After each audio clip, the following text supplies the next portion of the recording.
Alright, hey guys, 224Vic, back with another reaction video, and this time I'm going to react to What Culture Wrestling.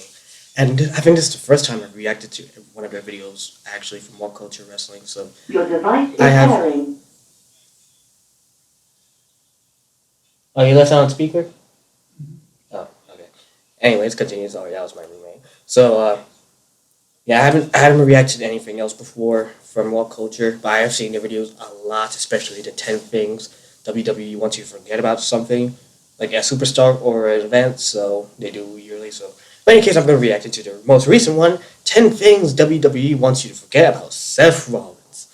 I have a feeling I know one of the things that's going to be on here, because it was most recent from last year, especially with his nudes leaking on Twitter from his supposed ex, I think. I just remember, I don't know, I forgot the whole story, but I do remember that was kind of something to it. But in any case, without any further ado, I'm going to stop talking. Let's move on to the reaction video. The video. Sorry. 3, 2, 1, and now. I just did the opposite. What the fuck? I'm tripping.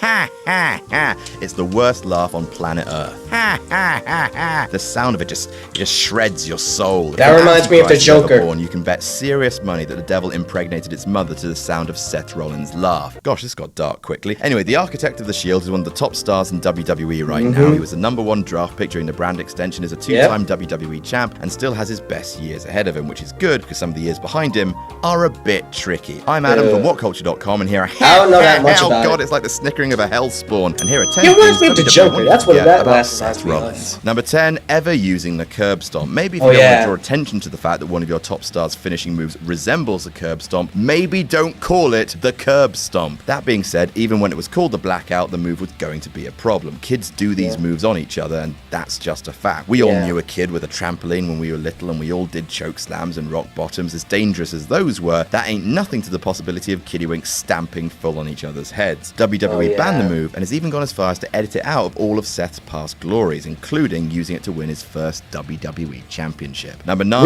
CM Punk's stable. Gosh, the Shield looks silly when they first debuted. When you think of the Shield, you think of SWAT team outfits. Hey, cool. The wet hair. Hey, cool, sort of. But they debuted in turtlenecks.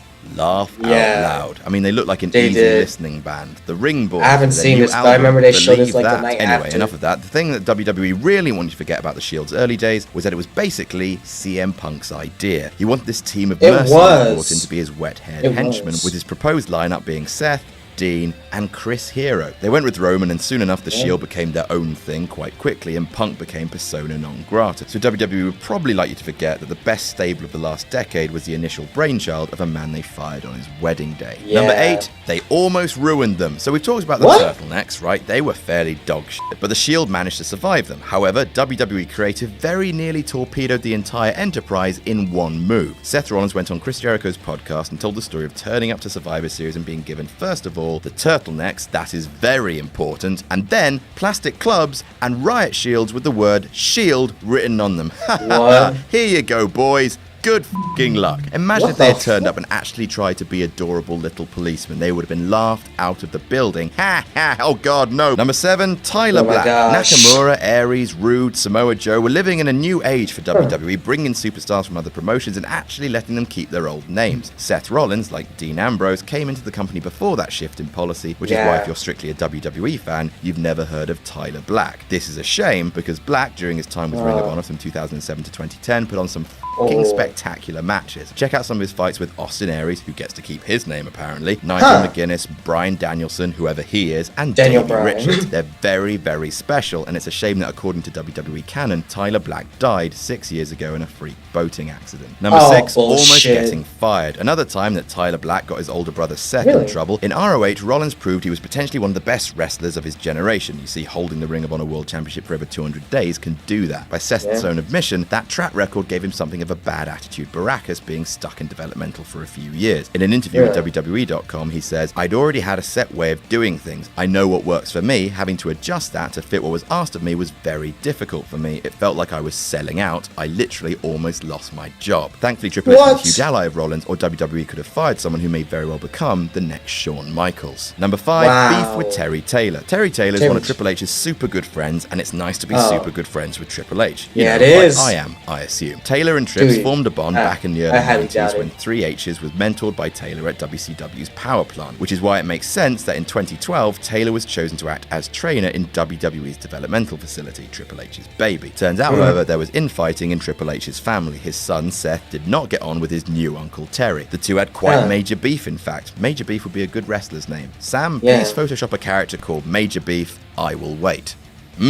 Delicious. Taylor wanted to help Rollins understand the WWE style, but Seth was adamant that he'd be allowed to retain his own. Taylor identified Rollins as a problem and actually reported him to WWE management. That's how bad the heat was between student and teacher. Number 4, not shaking hands. More heat now. It never ends. People just seem to have a problem with Seth. I'm fairly sure it's his laugh. Also, his lack of handshaking. I'll explain. See, the wrestling industry is built on respect, knowing your place within your promotion and showing proper deference to the veterans in the locker room. Part of that is when you bump into another talent backstage, you offer out your hand. It's just a done thing. In the summer of 2013, after enjoying a prime run of beating everyone put in front of them, the Shield slipped down a totem pole of touch, with Rollins and Reigns fighting the Usos on the Money in the Bank pre-show. The reason for the temporary demotion was that the Architect and the Big Dog had been naughty boys. Reigns had publicly argued with Randy Orton in the locker room, and Rollins had been, that's right, not shaking hands. Apparently it was the Big Show that Rollins had neglected to offer his mitt, and despite that being quite petty, so important are the traditions of the wrestling industry, and many thought Seth had ideas above his station. Number 3, the running powerbomb. Time to stop doing this. Seth Rollins has put 2 men on the shelf with his running powerbomb, also sometimes called a buckle bomb. So far,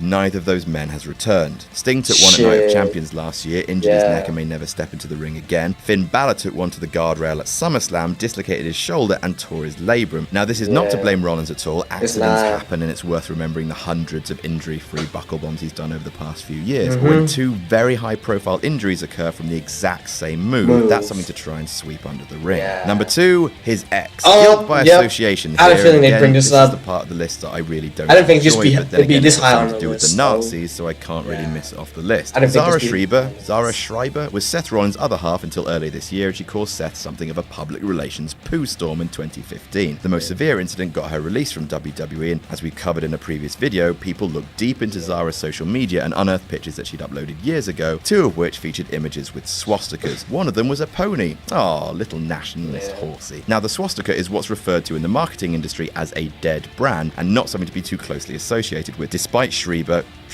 claiming strenuously that she wasn't an anti-Semite. The other scandal involving Zara, that was a bit more of Seth's fault. And number 1, the dick pic. Really? In my adult lifetime, I have seen 2 separate pictures of Seth. This is number 1. Penis, #blessed. So about a month But before I'm not too WrestleMania surprised, 31, Seth accidentally sent out a new picture of Zara Schreiber from his Twitter and Instagram accounts. His fiancée, who was not Zara Schreiber, then in an act of vengeance that measures on the Richter scale, leaked pictures of Seth Rollins' little architect. That is a mic drop right there. And I think it's reasonable that WWE would like you to forget about what Seth Rollins' chap looked like. Thing is, you never will. I'm lucky I never saw that. And that's our list. Did we miss any out? Tell us about it in the comments, and don't forget to like, share, and subscribe. You can follow me on Twitter here. I'm Adam from WhatCulture.com, and I'll see you soon. But I will say this, I am very lucky I never saw that. I heard about it from some things WWE wants you to forget about 2015. That's where I knew about this dick pic, but unluckily I never saw that on Twitter. Like, God, I barely go on Twitter for reasons like this. Mainly because the things I find on Twitter nowadays are just, really strange, even above my levels. So, my thoughts on this. I'm quite surprised about how many times the issues Seth Rollins had in the past with WWE. That, and he never kept his ring name from Ring of Honor. Wow. But even though, from all this, you still have to admire how he is still a great wrestler. Even though he's done many things that caused, the only thing that I think that's kind of bad he's done is kind of end Sting's career and injure Finn Balor. But then again, that wasn't his fault, though. Kind of was, but it wasn't. But you know what I'm trying to get at. But any case. But anything else I didn't know about, I didn't know he almost got fired, though, which was surprising me. And the name change, I know he had to be named something afterwards, but I thought it had to be something related to Rollins or Seth. I didn't think it'd be Tyler Black or anything. I don't know the history of Seth Rollins prior to the Shield, so sorry for those who know a lot, but I don't, about Seth Rollins. before the Shield, so just to point that out, and NXT, but that's what I'm going to say. But it really surprised me, though. But it's nothing new, because there have been talented and most famous superstars in the past who have done similar things to Seth Rollins. Like Adam just mentioned, with Shawn Michaels. He could have been the next Shawn Michaels, but thankfully he's not. I think his traits are a bit similar to Shawn Michaels from back in the 90s, but he's not Shawn Michaels. He's Seth Rollins. I'll say that much. Even though most of the stuff I'm not saying is not making sense that much, but I hope people are just trying to understand what I'm trying to get at. So yeah. But other than that, there's nothing else I really have to say, actually. Most of the things I was really surprised about. I kind of knew about the ex-girlfriend and dick pic thing. Everything else I didn't, except the curb stomp as well. So, yeah, that's really it. So, let me know what you guys think of this.